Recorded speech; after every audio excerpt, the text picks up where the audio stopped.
how to paint this home sign. Obviously this M is not the M that you were given, and you were given a flower to replace the O. So we are going to paint this, and then I'll give you instructions on how to put it all together. So the first step is we're going to paint our back. So I'm going to do my back white, and then eventually I'll put some gray streaks. I'm going to make my letters dark gray, and my flower is going to be pink with a little black center. So I am just going to start off by putting 2 coats of white paint on my block. And when I paint my block, I'm going to do my edges too. And I'm just going to go left to right. Nice long strokes. So 2 coats, and then we'll meet back.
We put 2 coats on our board, on our block, so I'm gonna put that aside. While that is drying, we're gonna paint our letters. Our letters, you can make any color that you'd like. I'm gonna make them a dark gray. The only thing is we don't have dark gray, so you have to make it. So I put a little bit of white. I'm just using one of the caps of my paint. And then I put a little bit of black into it. And I keep on adding black until I get the gray that I want. I want it to be pretty dark, so I'm gonna add a lot of black. Okay, you want it darker than that. All right. So once you have the color that you like, and you need to make sure you have enough to put 1 or 2 coats on all the letters. Oops. So I'm gonna just take mine and just lightly paint those letters. I'm not gonna worry about the sides of the letters because they're dark already.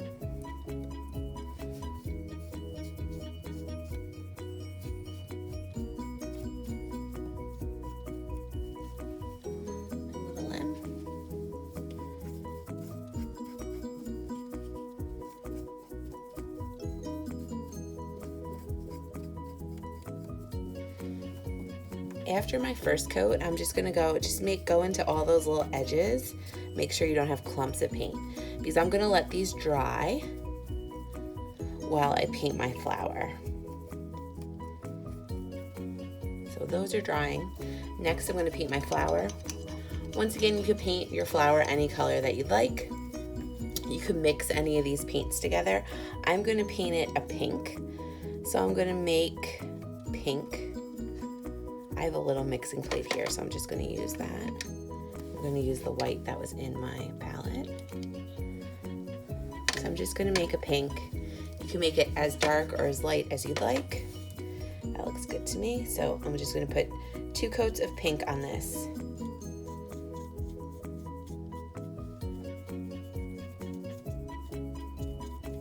Make sure you get in those little edges as well. You don't want paint to stick around there.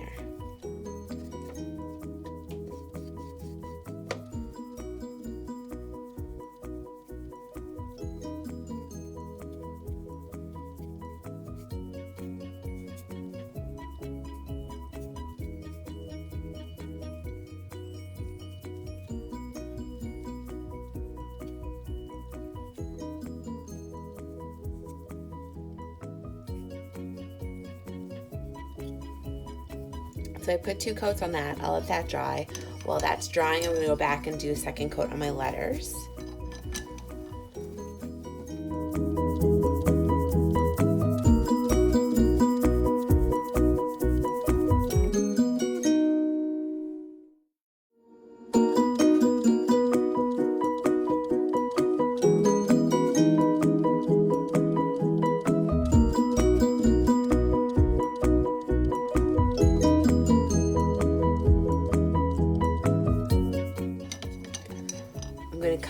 bring my flower back, and we're gonna add a little center to the flower. Put it over here. So what I'm gonna do is I'm just gonna take the back of my paintbrush. I'm gonna dip it in black. I'm just gonna make a bunch of little black dots. I keep on dotting the center.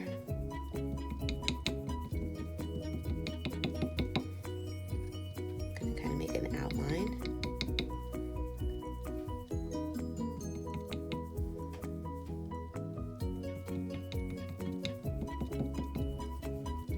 I kind of made an outline. You could take your brush if your dotting gets too annoying and just dab the black. So you make like a black center.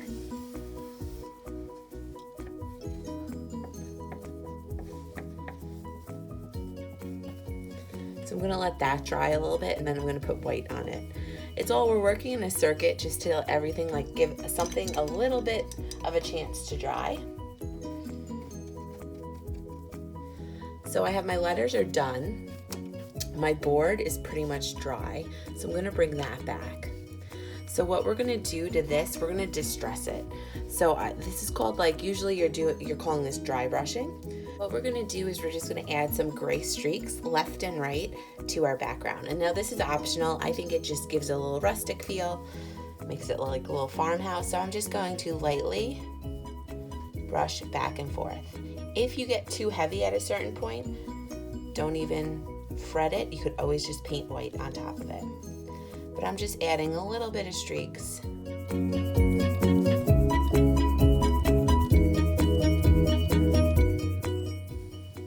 I'll just show you how the letters look on it. So once you like your streaks, if your streaks are too heavy, you could just, all you have to do is wash your brush and then put a little bit of white on your brush. Take some off on the paper towel and add a little white streak too. Just to kind of calm it down a bit. All right, so I have my streaks on here. My letters are done. The only thing I'm gonna do is this flower. I'm just gonna add a little bit of white in the center as well. So I have my black, and I'm gonna take a little bit of white on my brush, and I'm just going to put a little bit of white into one of the sides, and I'm just dabbing a little. It's gonna give it a little highlight. So I only put it on like the left side. Go back and do a little more. And by dabbing it, it just gives it the appearance that there's like texture to it. And you could make this flower as fancy or as plain as you'd like. I kept it pretty simple, but you could add streaks of white in the flower as well, or another color in the flower.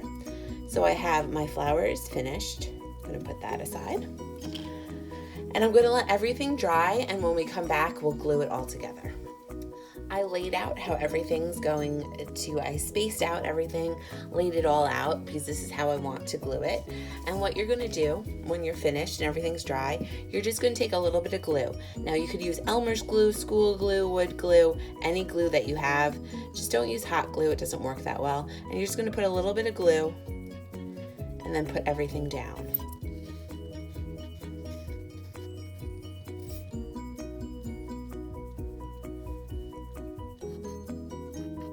And a little glue goes a long way. And once it is glued, you are complete with your little home sign. And now this is like almost called a shelf sitter. What you can do, you could tell that I haven't painted the edge, make sure you paint your edge. You could hammer like a little sawtooth hanger in the back to hang it, or if you want to put it on a shelf or something for a little spring decor, go for it. Just let your sign lay flat for a little bit before you turn it over, or else your letters will go slipping. All right, I hope you had fun time painting with me, and have a great spring.